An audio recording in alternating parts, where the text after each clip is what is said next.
Dhyayamo dhavalavoguntavitim tejo maim naishtikim snigdha pangavilokinim bhagavatim mandasmita shrimukhim vatsalyamritavarshinim sumadhuram sankirtanalapinim shamangim madhusikta suktim Amridanandatmikam Ishwari.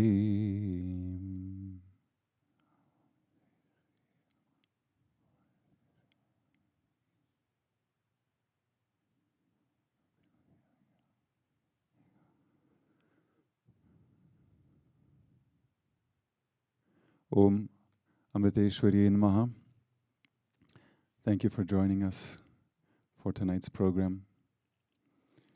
We'll be talking about the timeless origins of what is known as Sanatana Dharma, India's spiritual tradition.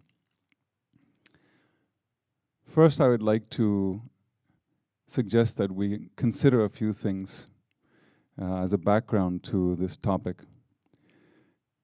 If you do a Google search on the word modern, you'll find that it answers with over 3.4 billion web pages.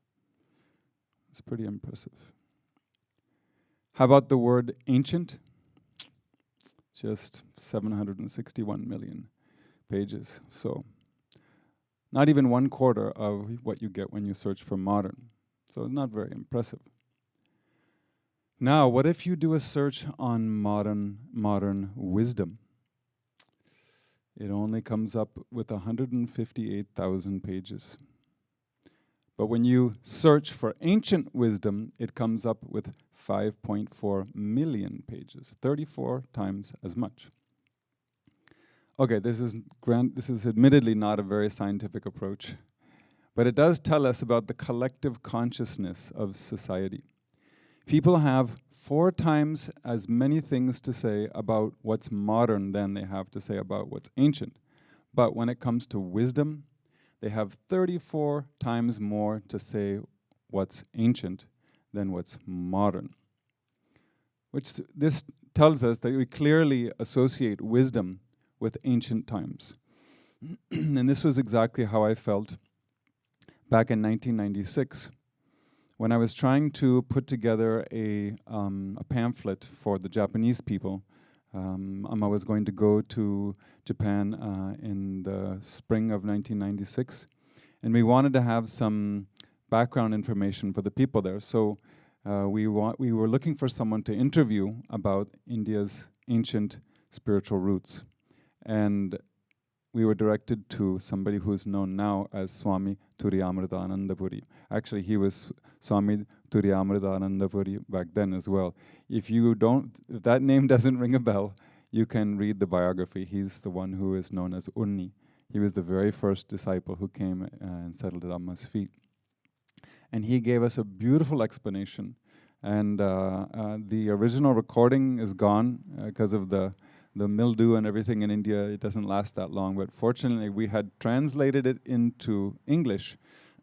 And it's a long interview, but what I'm going to share with you all is based on that interview we conducted 25 years ago. And it was in his own hut, and we were sitting on the floor and just listening to him talking all these beautiful things about India's spiritual culture. So that's what it's based upon. India's ancient spiritual legacy has been referred to by many names: Hinduism, Brahmanism, the Vedic religion, many other names perhaps. But the fact is that until modern times, it never had a name at all. As there was nothing else to compare it with, there was no need for a name, right? If there's only one person in the room, and on the whole planet, then you don't need a name, right? So like that, all they knew was that tradition. So they had no name for it. But for the sake of discussion, we do need some name. So let it be Sanatana Dharma, which means the eternal way of life. As we turn our attention to this ancient spiritual culture, full of rituals and spiritual practices and scriptures, we can also gather some clues about the context of Amma's incarnation. Amma has said that in the most ancient days, such a timeless path existed everywhere, all around the world.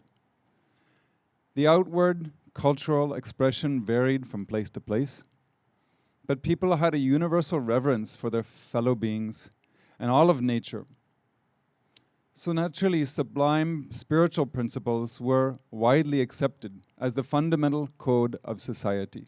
We're talking about the golden age, Satya Yuga, Krita Yuga. So it's a long time ago.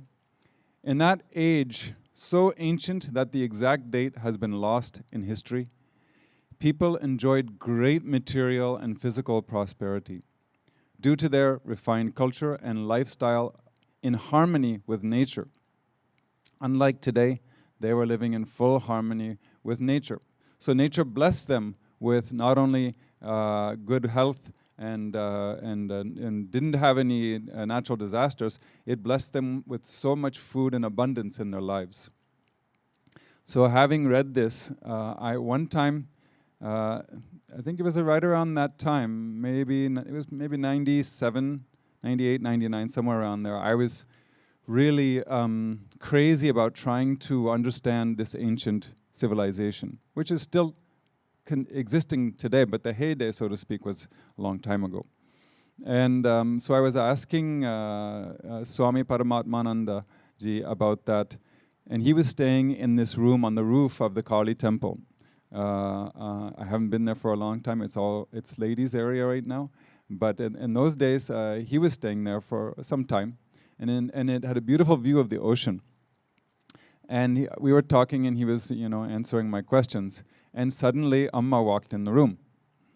And what I didn't know is that Amma used to come there sometimes too. And she just would sit there looking at the ocean.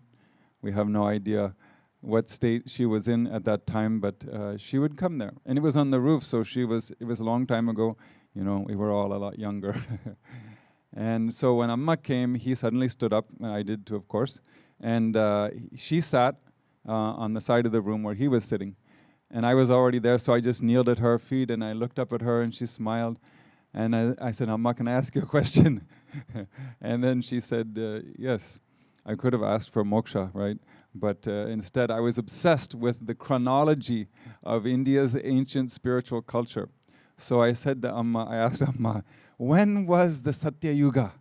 And when was it with all the Vedas, were written, or I knew it wasn't written, but when was it when all the Vedas were taking shape?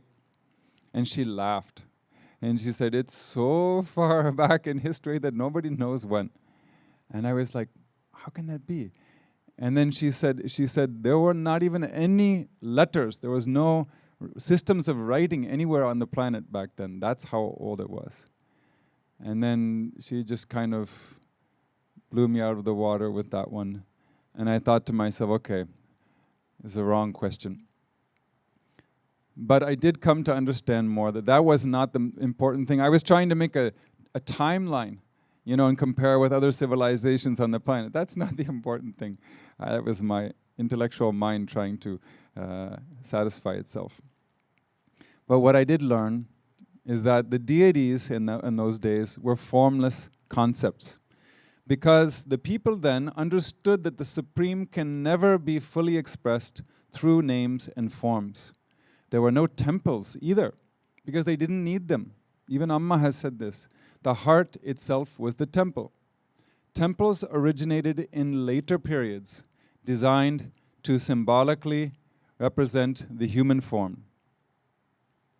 So I'm going to show you a few slides that visually describe how this progression took place, how we went from, and you can see the first one, how we went from abstract and impersonal concepts of God into some kind of ritualistic temple system. So here, this first slide you're looking at is a few, we could call them tapasvis or tyagis, ascetics, yogis, out in the middle of nature doing a fire ceremony, right? And there's no temple, and just a tree there where they might sit and study or teach their disciples. And their offerings were focused on fire. And I talked about this in the New Year's retreat, why fire is so important. You can watch that, or I'll talk about it later if you don't know how to watch that. And what we see, the next slide zooms in on these people. Here we go. So 2 of them changed their color of their robes. They were all red now. There's a couple of white-robed people. But the point is that they are ascetics living in nature, and they're offering many things to the fire. So they're offering like twigs, which represent the earth element. They're offering water, right? Because they make holy water, and the holy water is an integral part of the ceremony. And then they actually wave the fire before, they wave the flame before the fire also, before they light the fire. And they worship air as well, because without air you cannot have a fire. And also they worship space, because you need the space. You're grateful for the space that you're actually using. So all 5 elements are worshipped in these fire ceremonies. And by doing so, they have worshipped the entire universe, because there's nothing that's not made up of these 5 elements. And everything was abstract, but there was a lot of emphasis given to Lord Agni, the god of fire, because it was so central in these ceremonies. But as time went on, it was no longer Satya Yuga, not the golden age anymore. And with each progressing age, the consciousness level or the awareness level of human beings degraded more and more. Amma says that in the golden age of Satya Yuga, it was 100% dharma, then it went down to 75% in Treta Yuga, 50% in Dwapara Yuga, and 25% in our lovely Kali Yuga. And maybe by the end of Kali Yuga it'll be 0. But the point is that the human ability to grasp abstract concepts of God declined to such a point where they needed another system. And let's go to the next slide. So the most important thing is that the human being attain God realization. So they needed to link these ancient abstract ceremonies with the human. And it was structured in such a way, the fire that we see here, you can see how it is connected with the Agnya chakra, or the eye of, the third eye, the eye of wisdom. And they understood that the only way for a person to be emancipated, to be liberated from Maya, from this illusory world, is to have self-knowledge. So that fire of knowledge is here symbolically represented in the, or it is a symbol of the fire of knowledge within us. So the human being is lying horizontally, and the most important point there, the Agnya Chakra, is the center, the most sacred space of the temple. So we go to the next slide. That's why we have the Sanctum Sanctorum in the location where the head is. And now maybe the priests will be in there doing a abhishekam to the Shiva Linga or something of that sort, or there may be another statue, murti there, and they're doing some kind of worship to that. But this is actually a metaphor. It's a symbolic representation of our own body, which means that we have to attain liberation through spiritual knowledge. And then the entrance, as you can see on the far side, is the feet. So we're starting from the feet, climbing up through the 6 chakras. In ancient days, it's referred to as 6 chakras more. The Sahasrara chakra is considered to be beyond. So a lot of times there's references to 6 chakras. So this is where they are. They're in the 6th chakra of Agnya chakra and doing their worship inside the temple, whereas it used to be out in nature around a fire. And finally, the formal temple slide comes in. We can see how it's a similar representation of that metaphor. Okay, thank you. So this is the progression. And you can imagine in those most ancient times, with very little to worry about in the way of physical necessities, the people could instead dedicate all their energy and thoughts to lofty philosophical and spiritual pursuits. These were ideal circumstances under which a highly refined civilization could develop, with an exalted philosophical outlook, extraordinary art, architecture, literature, and every aspect of society. And as I said, this was not just in India. We shouldn't think of it as like India has a monopoly on spirituality. It's just that the tradition has continued unbroken since those ancient times.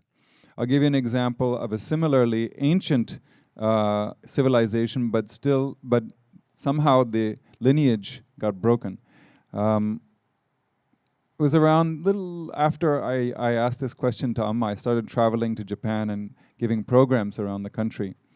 And at one point, I started really getting interested in the ancient archaeology of any country I went to see, when Amma said that there were these ancient spiritual cultures all over the world, then I wonder what it was like here. So I would go someplace and see if there's any archaeological finds, and then I'd drag the organizers there with me. And I'd say, hey, what do you think this is? And one such adventure there, we went to a place called Mawaki, which is roughly in the middle of Japan. And the poor coordinators had to come with me to this random remote village after the program the following day.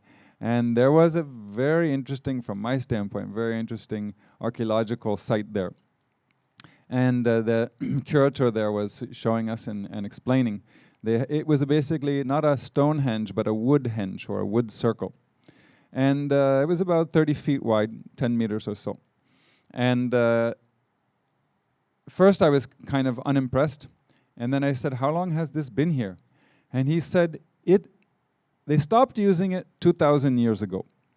Wow, stopped using it 2,000 years ago? So when did it start? He said, they created this and then maintained it and replaced it when the wood would get eaten up, start to disintegrate. They would replace it with other stumps, trees.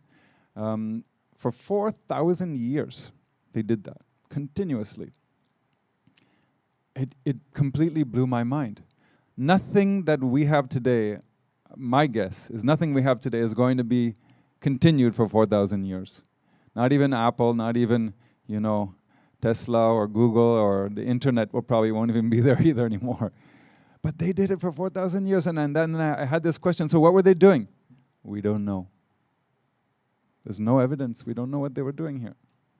So if we knew what they were doing, maybe we would also have a living tradition like that, where we could understand these, deep truths. But at least India's tradition is still unbroken.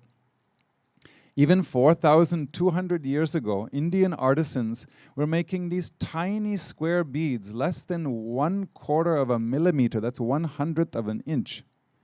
So exactly. They had there's these little known archaeological sites in India, mostly northern India, where they have the oldest dock, as well as a huge ornate bath, lots of baths. And they had toilets and drainage canals, just like modern city planning, urban planning.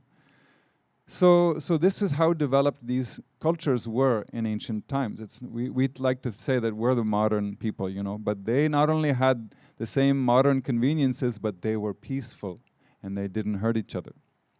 That's the important thing. So naturally, amidst this socio-cultural milieu, expansive minds began wondering about the nature of existence. They began asking questions about themselves and their surroundings, and wondering, there must be some power, some force behind all of this, controlling it and governing everything.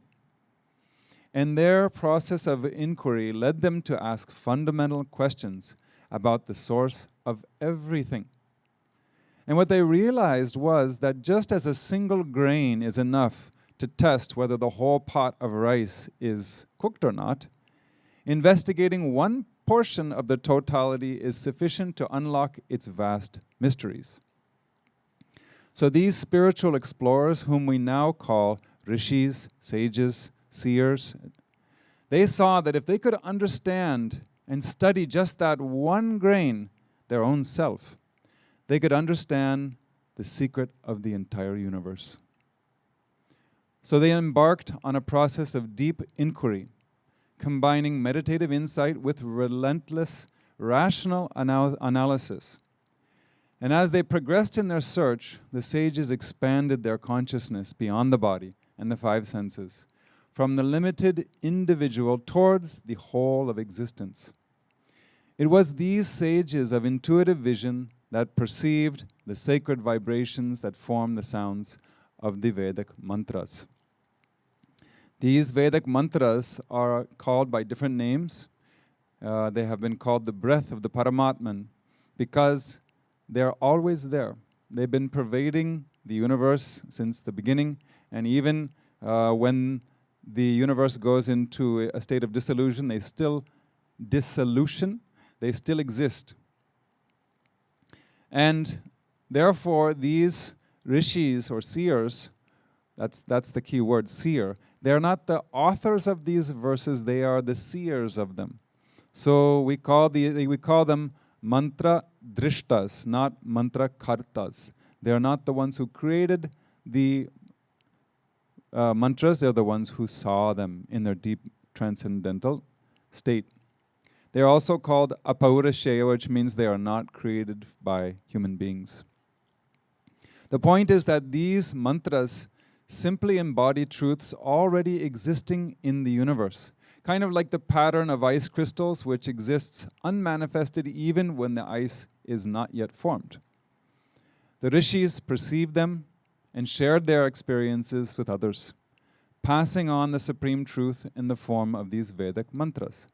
But it's important to remember that for thousands of years, these mantras remained a purely oral tradition.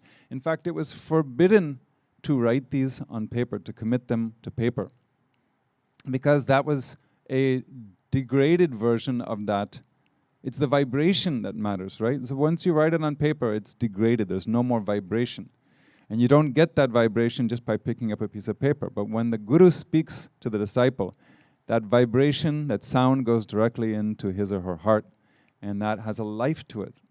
So truth is vidya, that knowledge is vidya, and it's so wonderful that we use that name, we use that as a name as well. It shows that it's alive. So it has to be transferred from one living being to another living being. And the actual scriptural form of the Vedas that we have today was codified only long after the Vedic period. Some of you will know that the Bible was codified hundreds of years after Jesus' time. And they went through a whole process, and it was, basically codified by human beings. And they tried to, probably maintain the purity of it. Like that, in India, although it was much more systematic there, and it took place over thousands of years, not just a couple of centuries. So it was codified well after the Vedic period. That's the important thing. So whatever versions of the Upanishads and all the other Vedic texts that we look at now are not products of the Satya Yuga directly. It is indirectly through other later ages. Another thing I'd like to share with you that shows how the universality of these ancient spiritual cultures is that there was you may have heard of the Celts and the Druids of the Celtic tradition.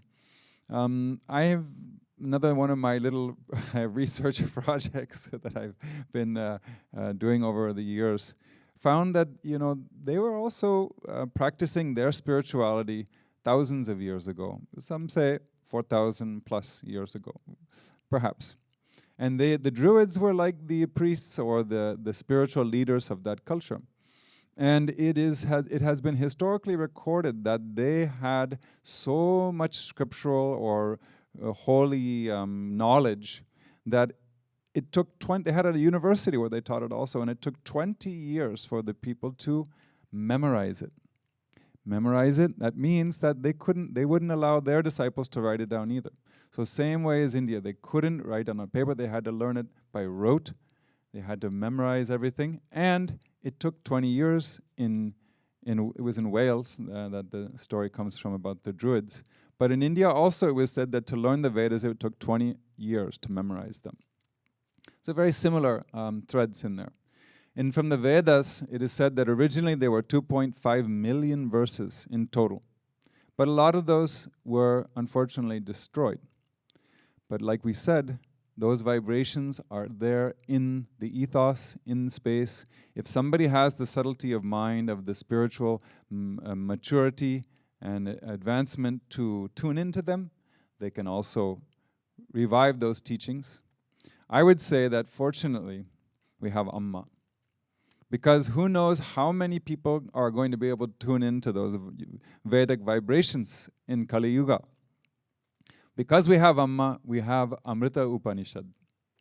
There is an Amrita Bindu Upanishad, but this is just the Amrita Upanishad because it's coming from Amma, and it's unfolding right before our eyes.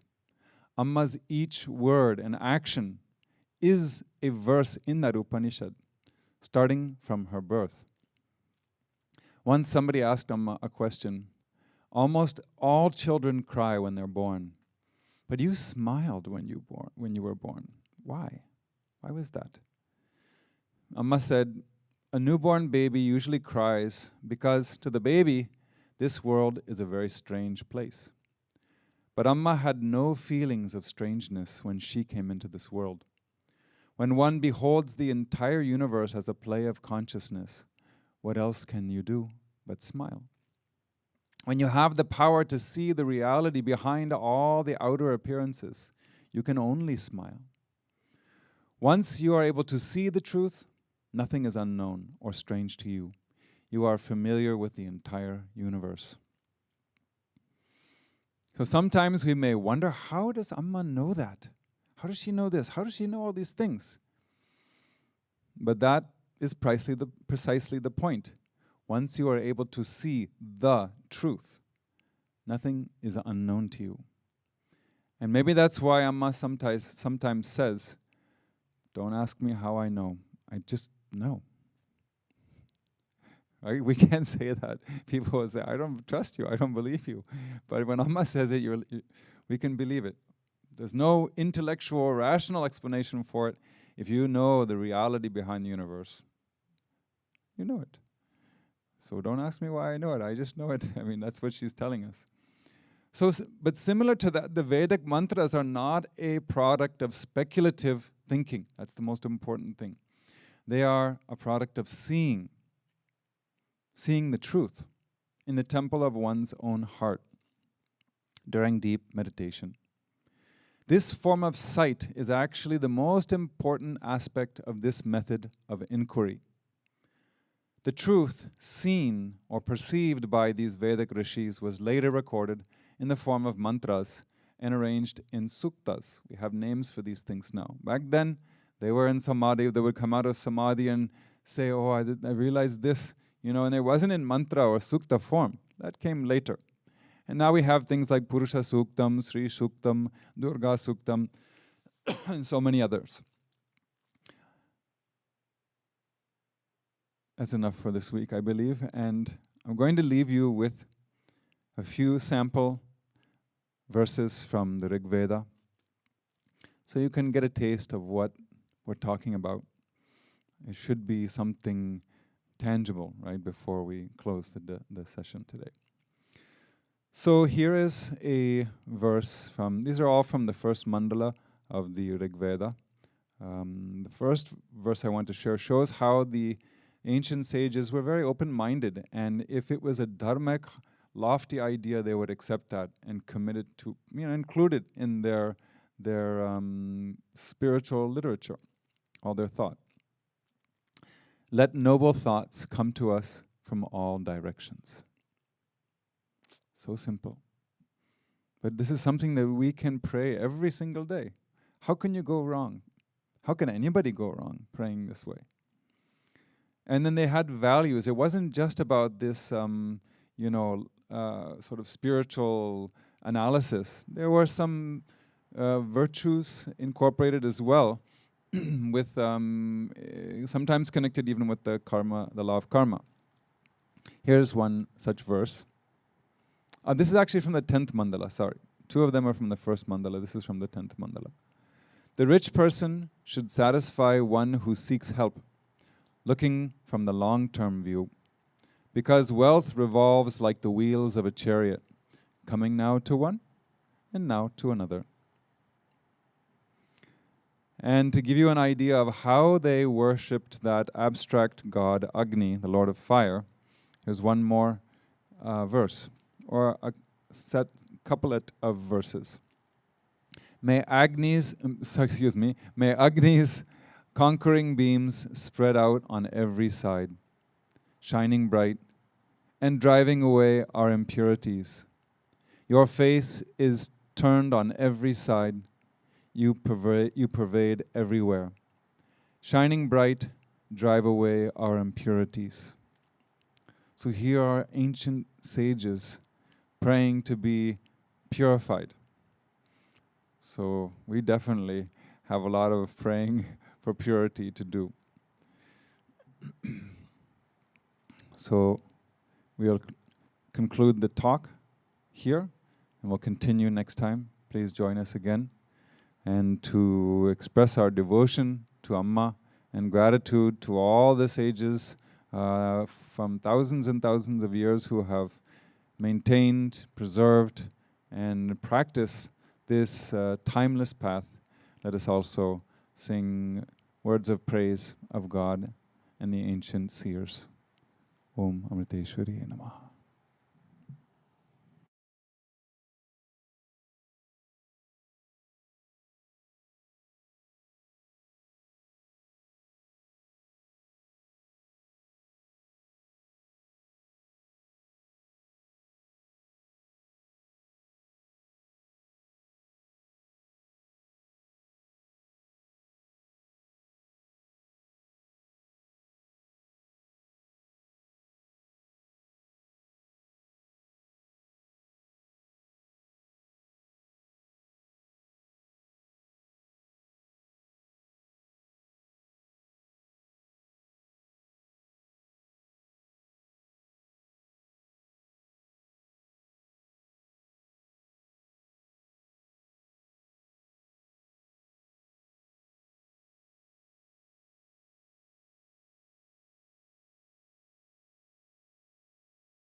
Amriteshwari Sritapalini Jagadishwari Jaya Bhairavi Mritinashini Manjule Jayadayani Sharade.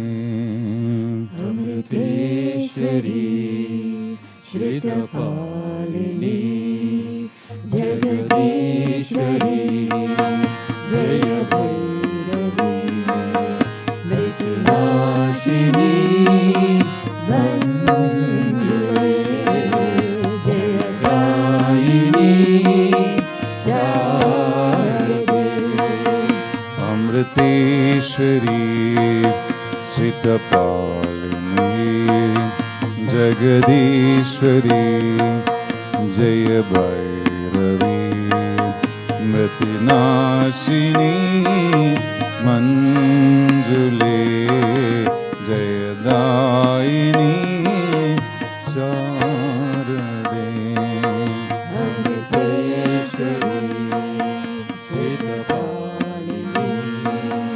Jagadishwari Jaya Bhairavi Mritinashini Manjule Jayadayini Sharade.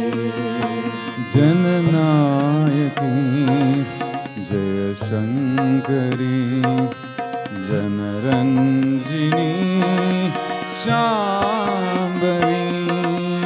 Jananayaki Jaya Shankari Janaranjini Shambhavi.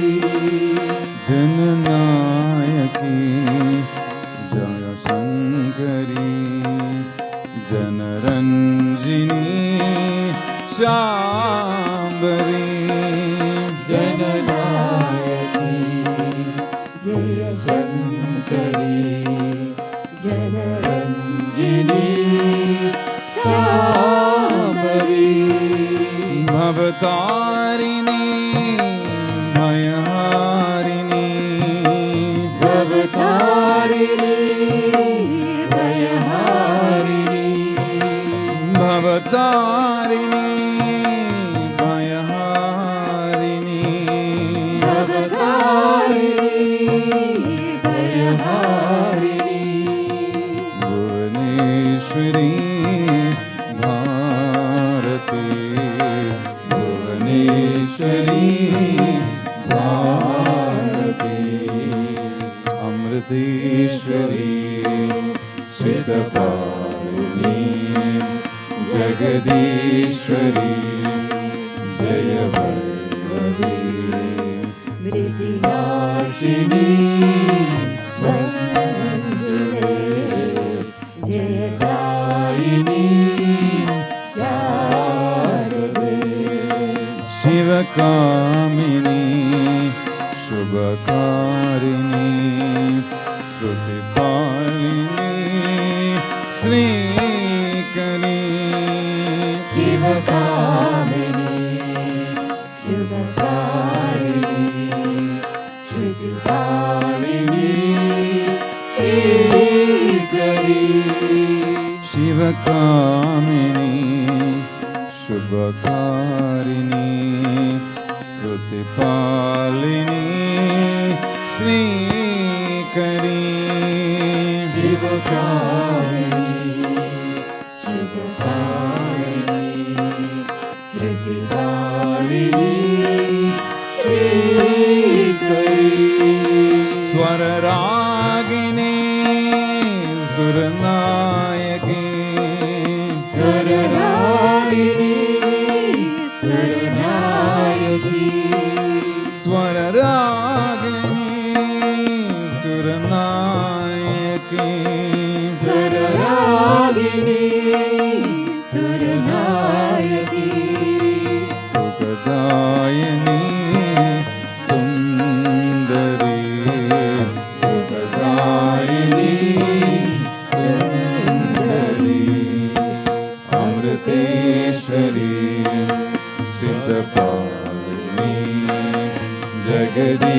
Jagadishwari जय भैरवी मिथिलाशिनी मंजुले जयकारिणी शारदे करुणामयी कलिनाशिनी कवितामयी कालिके करुणामयी कलिनाशिनी कवितामयी कालिके करुणामयी कलिनाशिनी कवितामयी कालिके करुणामयी कलिनाशिनी कवितामयी कालिके गुरुरूपिणी गिरिनन्दिनी गुरुरूपिणी गिरिनन्दिनी गुरुरूपिणी गिरिनन्दिनी गुरुरूपिणी गिरिनन्दिनी गजगामिनी अम्बिके गजगामिनी अम्बिके अमृतेश्वरी श्रितपाणिनी जगदीश्वरी जय भैरवी मृतिनाशिनी मंजुले जयदायिनी शारदे जयदायिनी शारदे जयदायिनी शारदे जयदायिनी शारदे जयदायिनी शारदे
अभिवन्दनम् अभिवन्दनम् आदिगणपतिनिको अभिवन्दनम् अभिवन्दनम् अभिवन्दनम् आदिगणपतिनिको अभिवन्दनम् अभिवन्दनम् अभिवन्दनम् आदिगणपतिनिको अभिवन्दनम् अभिवन्दनम् अभिवन्दनम् आदिगणपतिनिको अभिवन्दनम् जगदम्ब ओडिलोन कारालु कुడి చేతి बालगणपतिनिको अभिवन्दनम् जगदम्ब ओडिलोन कारालु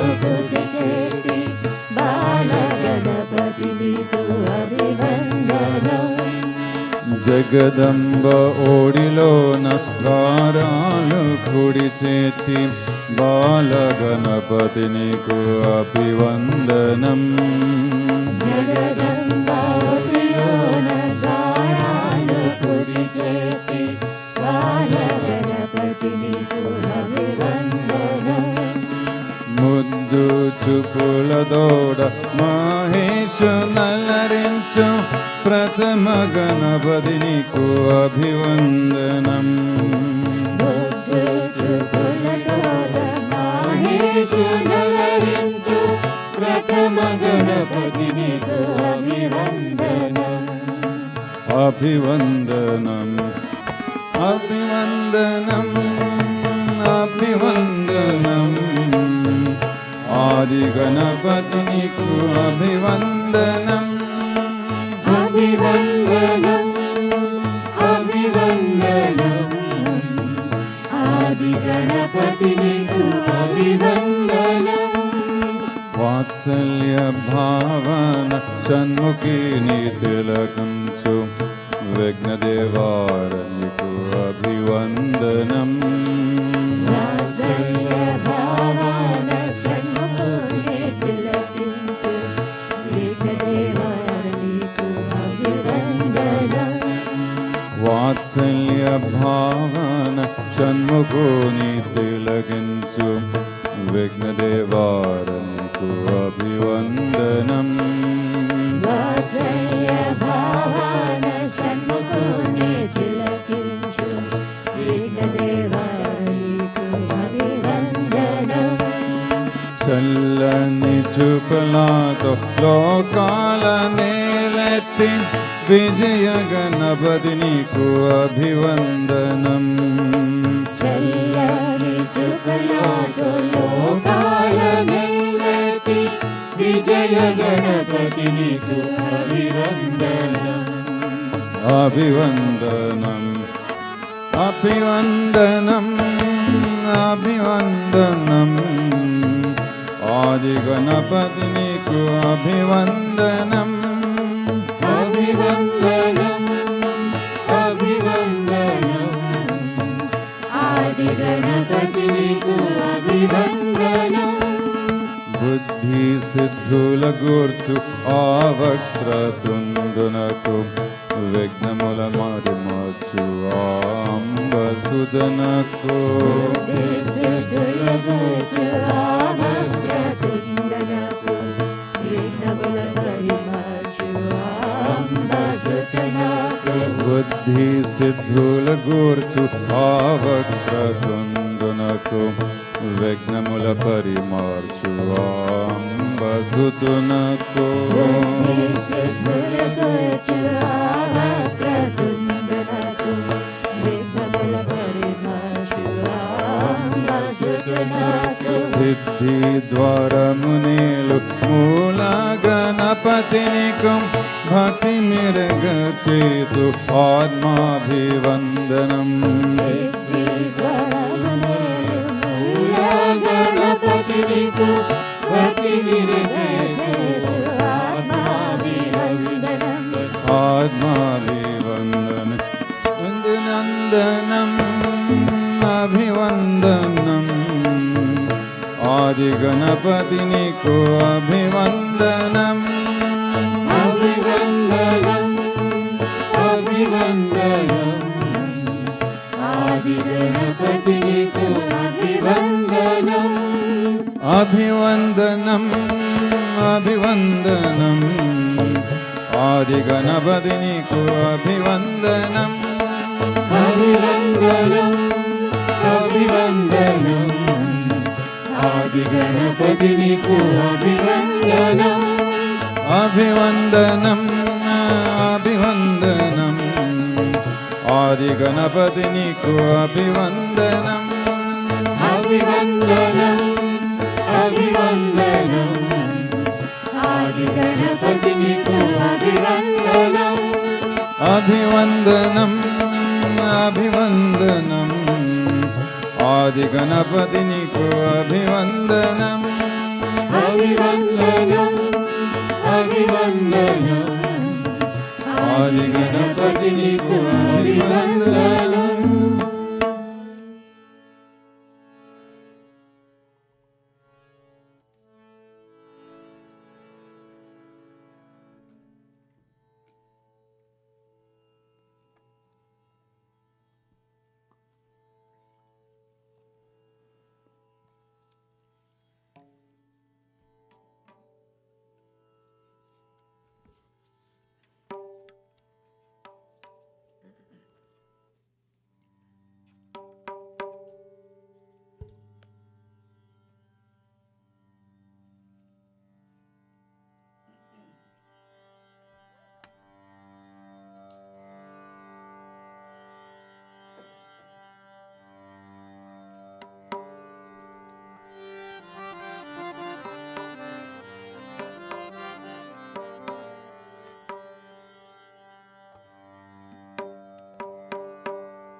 जय जय राम कृष्ण हरे, जय जय राम कृष्ण हरे, जय जय राम कृष्ण हरे, जय जय राम कृष्ण हरे, जय जय राम कृष्ण हरे, जय जय राम कृष्ण हरे, जय जय राम कृष्ण हरे, जय जय राम कृष्ण हरे। दशरथ नंदन राम नमो, दशरथ नंदन राम नमो, दशरथ नंदन राम नमो, दशरथ नंदन राम नमो, श्री राम नमो, श्री राम नमो, श्री राम नमो, श्री राम नमो, दशरथ नंदन राम नमो, दशरथ नंदन राम नमो, वसुदेव नंदन कृष्ण नमो, वसुदेव नंदन कृष्ण नमो, वसुदेव नंदन कृष्ण नमो, वसुदेव नंदन कृष्ण नमो, जय जय राम कृष्ण हरे, जय जय राम कृष्ण हरे, जय जय राम कृष्ण हरे, जय जय राम कृष्ण हरे, कौसल्य तनया राम नमो, कौसल्य तनया राम नमो, कौसल्य तनया नाम नमो, कौसल्य तनया राम नमो, श्री राम नमो, श्री राम नमो, श्री राम नमो, श्री राम नमो, कौसल्य तनया राम नमो, कौसल्य तनया राम नमो, देवकी नंदन कृष्ण नमो, देवकी नंदन कृष्ण नमो, देवकी नंदन कृष्ण नमो, देवकी नंदन कृष्ण नमो, जय जय राम कृष्ण हरे, जय जय राम कृष्ण हरे, जय जय राम कृष्ण हरे, जय जय राम कृष्ण हरे, अयोध्यवासी राम नमो, अयोध्यवासी राम नमो, अयोध्यवासी राम नमो, अयोध्यवासी राम नमो, श्री राम नमो, श्री राम नमो, श्री राम नमो, श्री राम नमो, अयोध्यवासी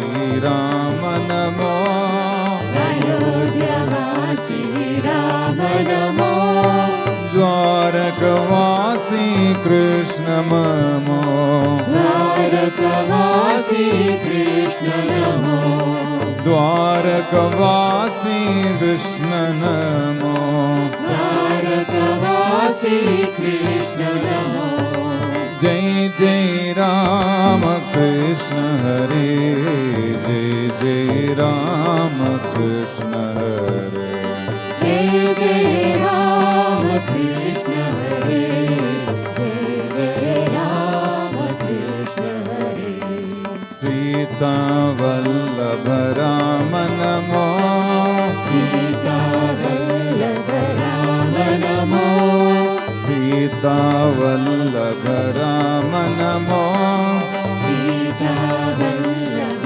राम नमो, राधा वल्लभ कृष्ण नमो, राधा वल्लभ कृष्ण नमो, सीता वल्लभ राम नमो, सीता वल्लभ राम नमो, श्री राम नमो, Sri Rama Namo, Sri Rama Namo, Sita Vallabha Rama Namo, Sita Vallabha Rama Namo, Radha Vallabha Krishna Namo, Radha Vallabha Krishna Namo, Radha Vallabha Krishna Namo, Radha Vallabha Krishna Namo, Jai Jai Rama Krishna Hare, Jai Jai Rama Krishna Namo, Jaya Jaya Rama Krishna Hare, Jaya Jaya Rama Krishna Hare, Rava Mardana Rama Namo, Ravana Mardana Rama Namo, Ravana Mardana Rama Namo, Ravana Mardana Rama Namo, Sri Rama Namo, Sri Rama Namo, Sri Rama Namo, Sri Rama Namo, Sri Rama Namo, Sri Rama Namo, Ravana Mardana Rama Namo, Ravana Mardana Rama Namo, Kamsa Nishodana Krishna Namo, Kamsa Nishodana Krishna Namo, Kamsa Nishodana Krishna Namo, Kamsa Nishodana Krishna Namo, Jai Jai Rama Krishna Hare, Jai Jai Rama Krishna Hare, Jaya Jaya Rama Krishna Hare, Jaya Jaya Rama Krishna Hare, Jai Jai Rama Krishna Hare, Jai Jai Rama Krishna Hare, Jaya Jaya Rama Krishna Hare, Jaya Jaya Rama Krishna Hare, Jai Jai Rama Krishna Hare, Jai Jai Rama Krishna Hare, Jaya Jaya Rama Krishna Hare, Jaya Jaya Rama Krishna Hare, Jai Jai Rama Krishna Hare, Jaya Jaya Rama Krishna Hare, Jai Jai Rama Krishna Hare. Jaya Jaya Rama Krishna Hare.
Nature is our home, God in another form. Nature is our home, God in another form. Nature is our home, God in another form. Nature is our home, God in another form. let's love and protect, care and respect the wonders of this world. Let's love and protect, care and respect the wonder of this world. Let's love and protect, care and respect the wonder of this world. Let's love and protect, care and respect the wonder of this world. Mother Nature, may our hearts rise in the beauty of creation. Mother Nature, may our hearts rise in the beauty of creation. Seeing God in one another, in the wind, the trees, the water. Seeing God in one another, in the wind, the trees, the water. Every bird that sings, all living things are nothing else but you. Every bird that sings, all living things are nothing else but you. As part of the whole, we have to play a role.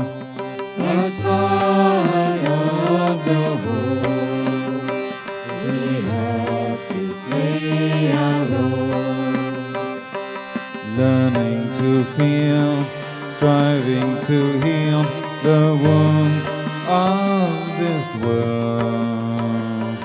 Learning to feel, striving to heal the wounds of this world.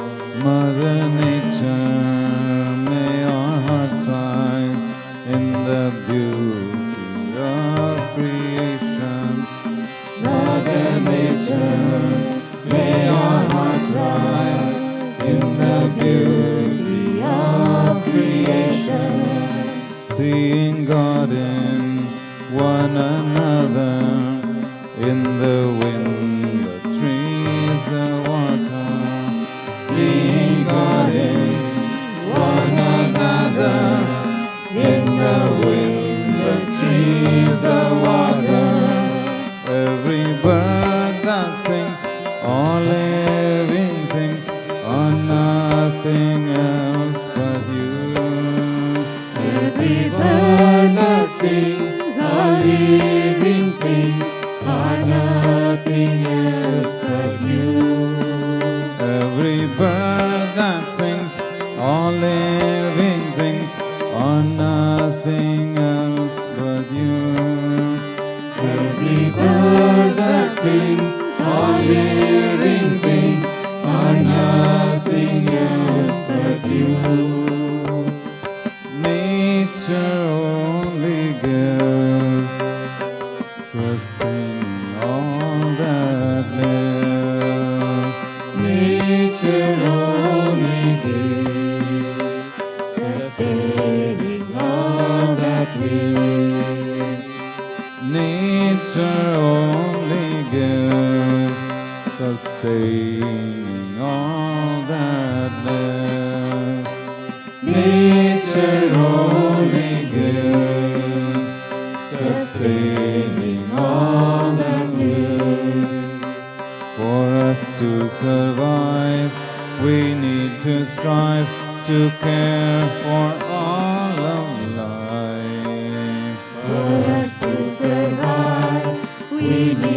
strive to care for all of life. For us to survive, we need to strive to care for all of life. For us to survive, we need to strive to care for all of life. Mother Nature, may our hearts rise in the beauty of creation. Mother Nature, may our hearts rise in the beauty of creation. Seeing God in one another, in the wind, the trees, the water. Seeing God in one another, in the wind, the trees, the water.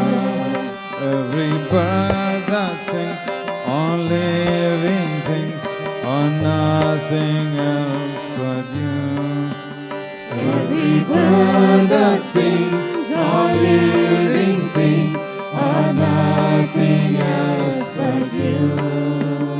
Every bird that sings, all living things are nothing else but you. Every bird that sings, all living things are nothing else but you. Are nothing else but you. Are nothing else but you. Are nothing else but you. Are nothing else but you. Are nothing else but you. Are nothing else but you. Are nothing else but you. Are nothing else but you. Are nothing else but you. Are nothing else but you. Are nothing else but you. Are nothing else but you.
पुकारे मैया तुम्हें सदा, तुम ही कृपा कर हमें बचाओ। पुकारे मैया तुम्हें सदा, तुम ही कृपा कर हमें बचाओ। पुकारे मैया तुम्हें सदा, तुम ही कृपा कर हमें बचाओ। पुकारे मैया तुम्हें सदा, तुम ही कृपा कर हमें बचाओ।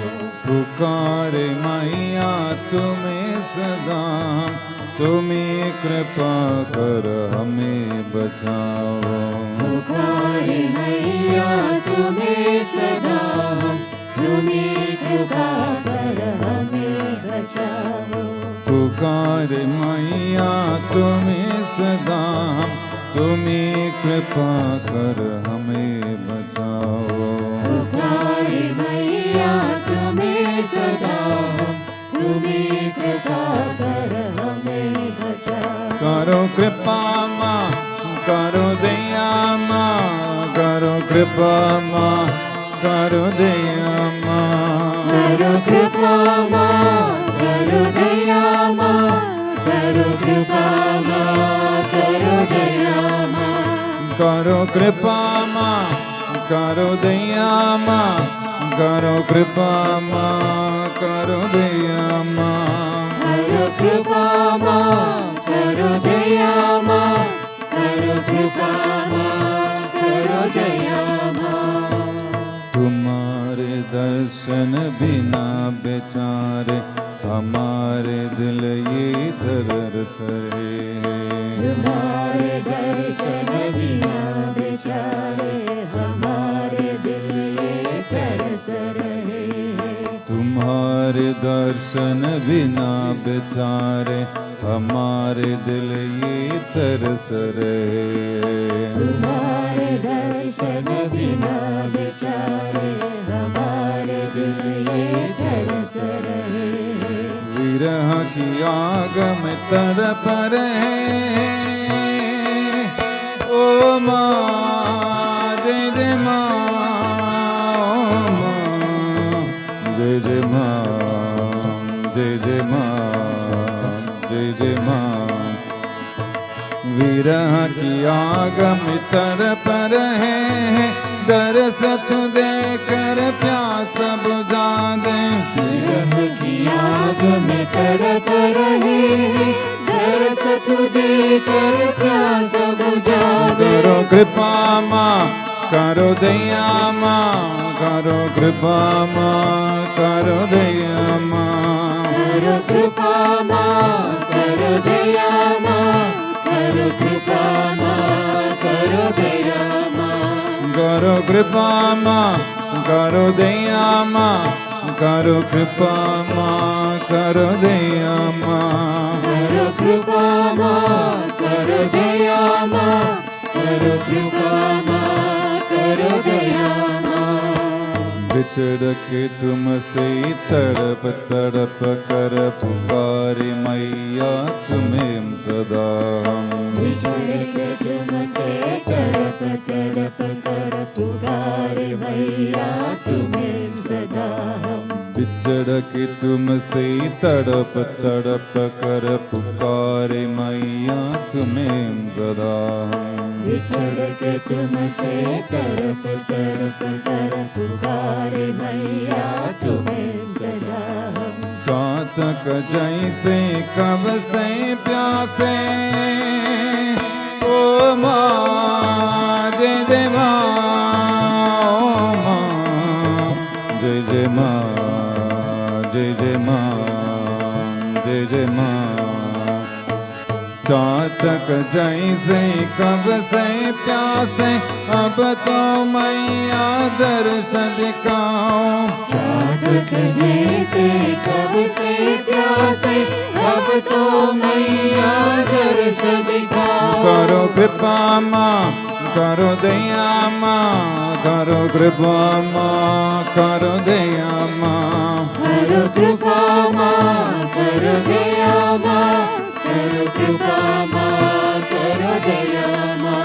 करो कृपा माँ, करो दया माँ, करो कृपा माँ, करो दया माँ। करो कृपा माँ, करो दया माँ, करो कृपा माँ, करो दया माँ।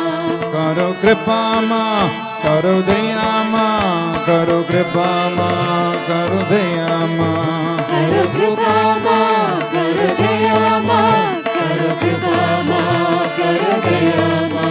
करो दया माँ, करो दया माँ, करो कृपा माँ, करो दया माँ। करो कृपा माँ, करो दया माँ, करो कृपा माँ, करो दया माँ। करो कृपा माँ, करो दया माँ, करो कृपा माँ, करो दया माँ, करो कृपा माँ, करो दया माँ, करो कृपा माँ, करो दया माँ, करो कृपा माँ, करो दया माँ, करो कृपा माँ, करो दया माँ, करो कृपा माँ, करो दया माँ, करो कृपा माँ, करो दया माँ, करो कृपा माँ, करो दया माँ, करो कृपा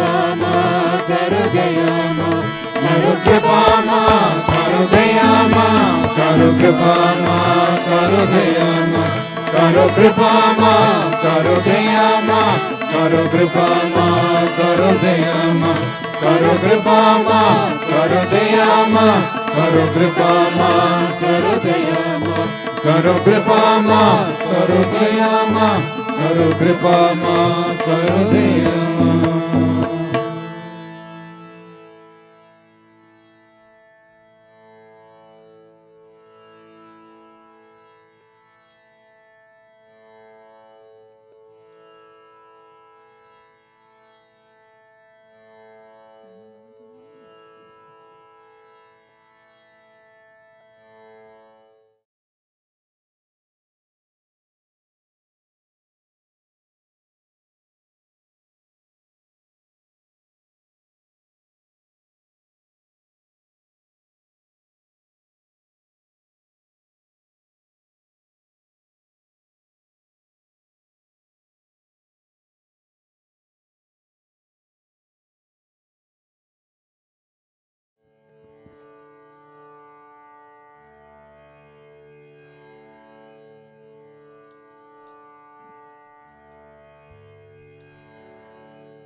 जगजननी वन्दे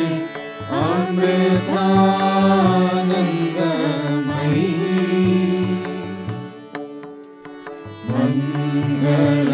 मङ्गलहारति माता भवानी अमृतानन्दमयी माता अमृतानन्दमयी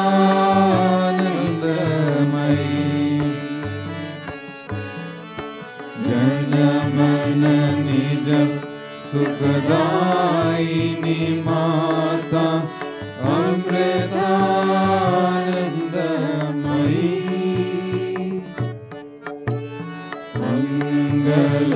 मंगलकारिणी वन्दे जननी अमृतानन्दमयी माता अमृतानन्दमयी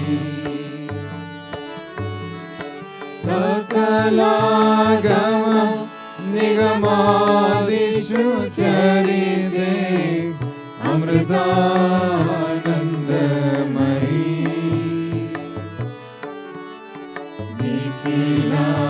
निखिलामयहर जननी वन्दे अमृतानन्दमयी माता अमृतानन्दमयी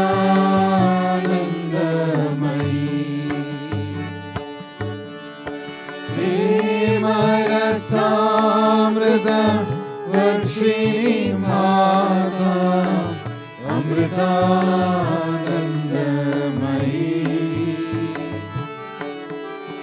प्रेम भक्ति सन्द Amartamritanandamayi, Matamritanandamayi, Samadhamadaini, Manalayakarini, Amritanandamayi, Satatam mama hridi vasatam devi, Amritanandamayi, Mata Amritanandamayi, Patitodhara nirantara hridaye, Amritanandamayi, Paramahamsa Vadanilaye Devi, Amritanandamayi, Mata Amritanandamayi, Vedanani Jani Maranani Varini, Amritanandamayi, Srita Jana Parivalini Jayadam, Amritanandamayi, Mata Amritanandamayi, Surajana Pujita Jaya Jagadamba, Amritanandamayi, Sahaja Samadhi Sudhanye Devi, Amritanandamayi, Mata Amritanandamayi, Mata Amritanandamayi, Mata Amritanandamayi. Om Jaya Jaya Jagat Janani Vande Amritanandamayi, Mangala Arati Mata Bhavani, Amritanandamayi, Mata Amritanandamayi, Mata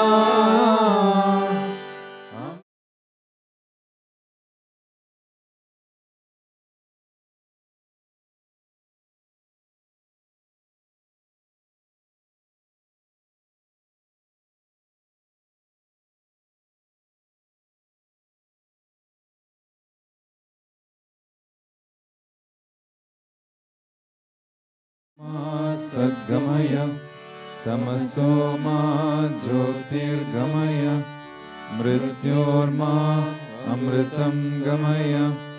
Om Shanti Shanti Shanti. Om Lokaha Samastaha Sukhino Bhavantu. Lokaha Samastaha Sukhino Bhavantu. Lokaha Samastaha Sukhino Bhavantu. Om Shanti Shanti Shanti. Om Shri Gurubhyo Namaha. Harihi Om.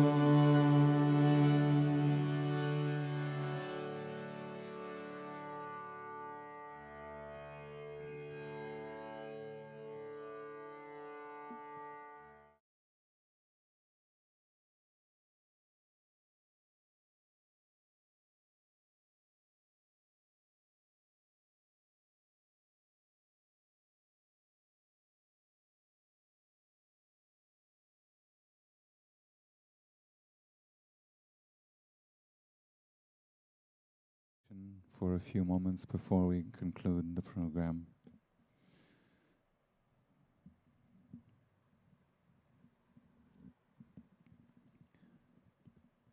Try to chant your mantra with full concentration, first moving your lips and your tongue, then slowly reducing it to simply an internal repetition of the mantra. If you do not have a mantra, you can use Om Namah Shivaya or simply Om.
Om Purnamada Purnamidam Purnaan Purnamudachyade Purnasya Purnamadaya Purnameva Vashishyade Om Shanti Shanti Shanti.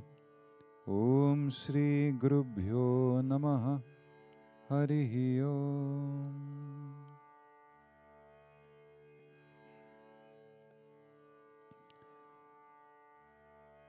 Om Namah Shivaya.